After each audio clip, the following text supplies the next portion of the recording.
What's going on, guys? Welcome into another Sunday Amazon FBA Live with me. Just getting things set up here.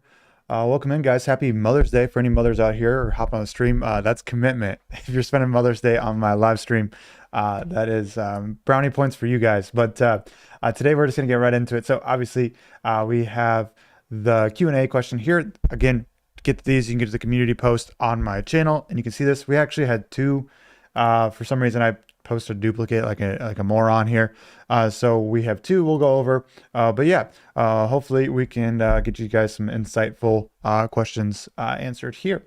So go down here, just getting it started. Justin Roberts. Hey, Karen. So my product is doing really well and scaling up quickly as we move into peak season for my product, July to September. Let me just move this up so you guys can actually read it with me.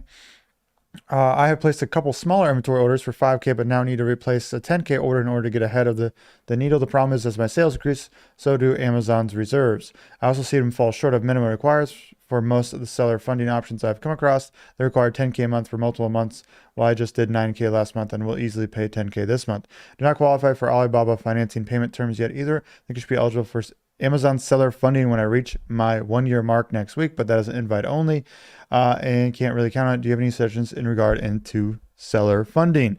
Thank you. That's a mouthful, quite a question, but what a good problem to be having is you're running out of inventory too quickly. So congratulations on that. That is really cool. So my recommendations for you. So what we did back in 2018 when we started too many products at once, essentially way too many products, we leverage some credit ourselves. So we got 0% APR credit cards. So we used the Chase card, we used the Capital One card, American Express has some as well. So you can go and find these business credit cards and have these 0% APR for 12 months, 8 months, 16 months. Sometimes they're there. With the economy the way it is, like there's not going to be that many options out there, but there's gonna be at least 3 to 4 probably. So I would look into that to get a quick loan, because we got essentially what happened with us is we essentially got like 50 to 100K with credit card limits and 0% APR. We're able to place our orders with those credit cards and carry that balance for a month, or not a month, but a whole year before we had to pay that back. Obviously, we had some money in the background just in case things went bad. We didn't over leverage ourselves too much, but we used credit to scale, which is necessary. So I'd look into that first, Justin. First, I would look into that for sure. PayPal has some options. There's a lot of other options too out there for business loans. Again, depends on your personal credit, depends on your business credit. If you don't have a lot of business credit, they usually just pull personal credit. But yeah, there's quite a few options there. I'd look into Helium 10 has some funding too. Look into Helium 10. Obviously, they're very familiar with the private label Amazon business. Maybe look into that. I think it's called Alta. I've never personally used it or know anybody who've used it, but again, they're going to know the industry better than anybody else. Otherwise, my first choice is those 0% APR credit cards. And then look around. I'm blanking on a few other options that I've never used personally, but I've heard of other people using because their rates are a little higher. So you go to credit card, look into Alta, and then Google, some other funding options for e-commerce businesses in general, and then move beyond that. Maybe a small business loan at your bank, right? Like you are a small business. I don't know if hopefully you're here in the USA, that makes things a lot easier, but like people they want to make cupcake shops and they get $10,000, $20,000, $30,000 loans. Like you're scaling and you have profitability already. Like, okay, so you could probably get a small business loan. So maybe look into that as well. But hopefully that helps, Justin. On to the next one here. We got Joan. Hey, Cameron, when do I get a sample of a product before I make a down payment or after? Do I create my Amazon listings while the product is being manufactured or after it's done being manufactured and is on its way from manufacturer to the warehouse? Thanks, Cameron. When do I get a sample of product? You get it when you're talking to your manufacturers, right? Before you make that first purchase, you need to see samples. You need to feel that in your hand and everything like that. Before I make the down payment or after. So before, like don't make the down payment before you're 100% sure you like the manufacturer and that's you getting samples. So usually I like to have 2 to 3 manufacturers I use for this, get samples from all of them and make sure I'm doing my due diligence. Next, do I create an Amazon listing while the product is being manufactured or after it's being done manufactured? So after I make my first order is when I usually make the listing. So hopefully that helps, Joan. Good luck to you. On to Tina here. Hey, Cameron, do you have any tips on doing product research, like how to find a profitable product without feeling overwhelmed by looking at the data? Just follow my LLC. Thanks for your advice last week. You got it, Tina. So congratulations on your LLC. Good first step. Tips on product research. How to find a profitable product without feeling overwhelmed by looking at the data. Yeah, so you're going to be overwhelmed when you first do product research. That's just a part of it, unfortunately.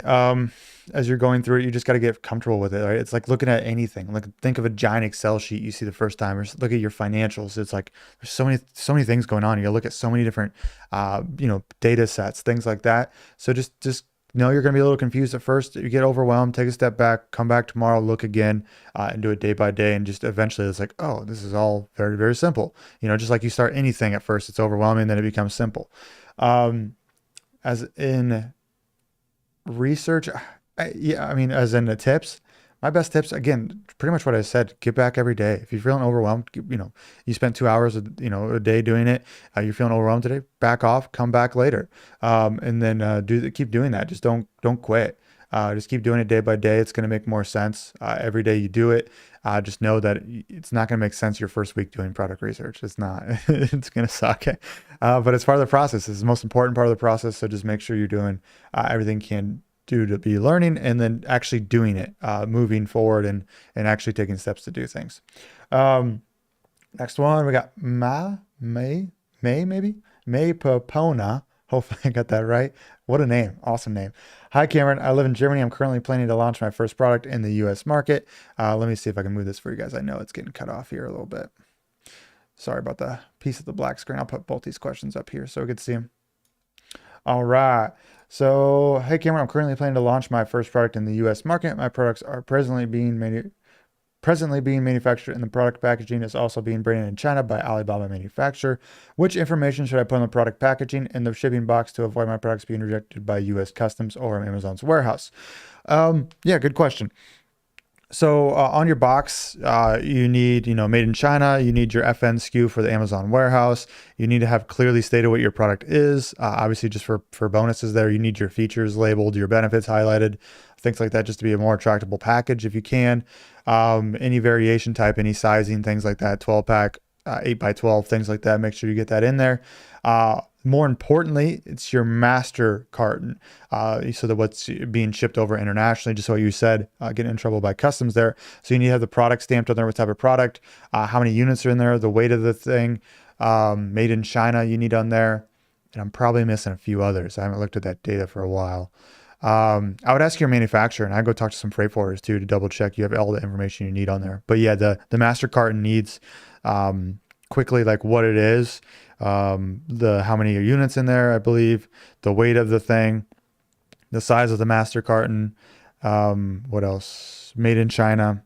And I believe that's it, but I would give that a quick Google to make sure, and talk to your freight forwarder, talk to your manufacturer. If you have multiple people you can talk to, the better there for that one. But yeah, that's something to look for. And I've looked this up on Google like 100,000 times each time, because I always double check, and there's so much information, right? It's best to sometimes just forget it and then go back to Google.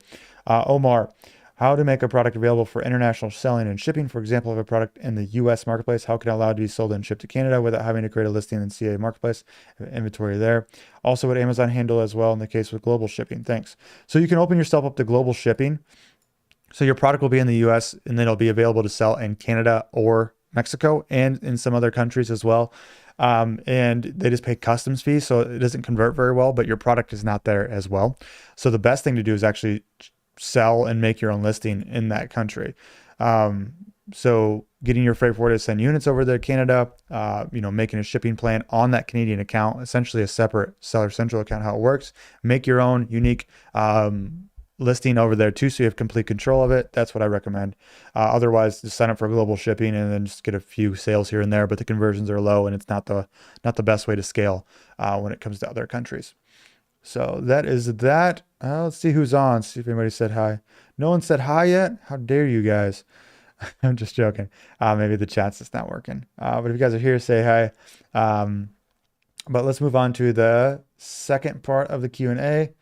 Let's move this back down for you guys. There might be some repeats here, but I just want to make sure I don't miss any questions here. So we have the Twin Goddesses, 313K subscribers. Oh, wow. You guys are getting after it. I love it. Hey, Karen, I wanted to know if sellers are allowed to utilize Amazon affiliates links to earn revenue on their own products, things advanced. Technically, no. Technically, no. So Amazon doesn't like this when you get affiliates to your own affiliate commissions to your own products, but a lot of people do it. So I would do it. It's a great way to like track sales too that are coming in, like to your own affiliate links, because you can see like, oh, these people are converting. But just know if you get taken down or if Amazon doesn't like it, this is part of it. But I'd give it a try personally. But again, do it at your own risk.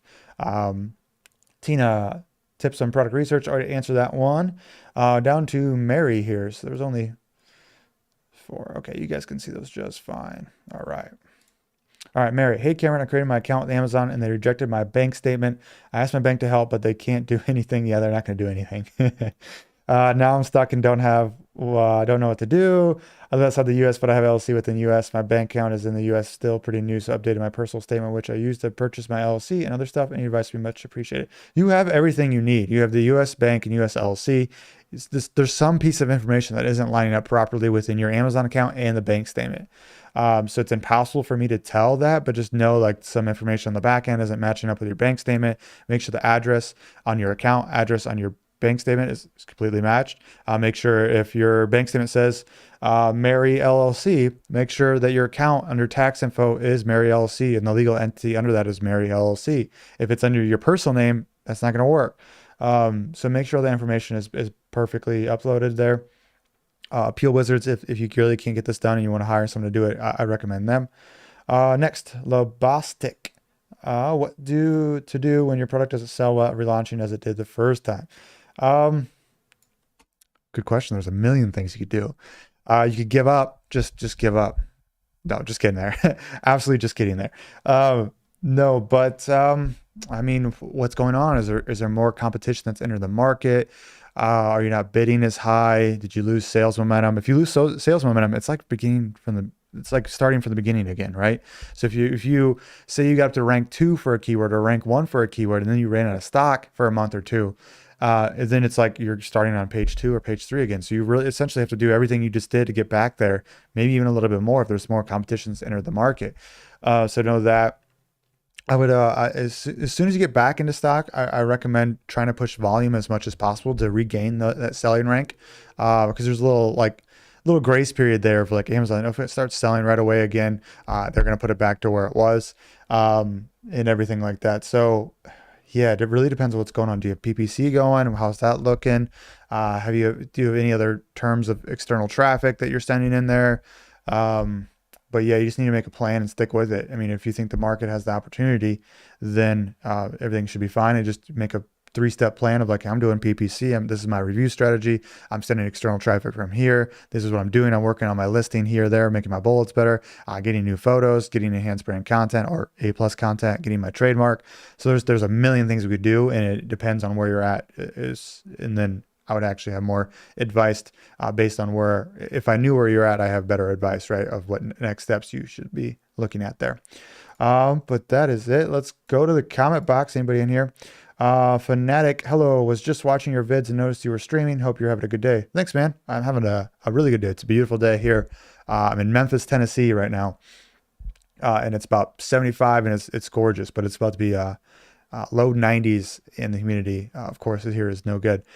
Fanatic, and thank you for all the content and information you provide. You are very, very welcome. Hopefully it can help, and hopefully videos here in the future that I'm releasing will help out too. So yeah, guys, that's it. Make sure next week you guys get your questions in as well. Sorry, there was 2 posts here for some reason. I'm not sure what happened there. Just me being a moron. But yeah, we'll talk to you guys next week, and everybody have a good rest of your Mother's Day.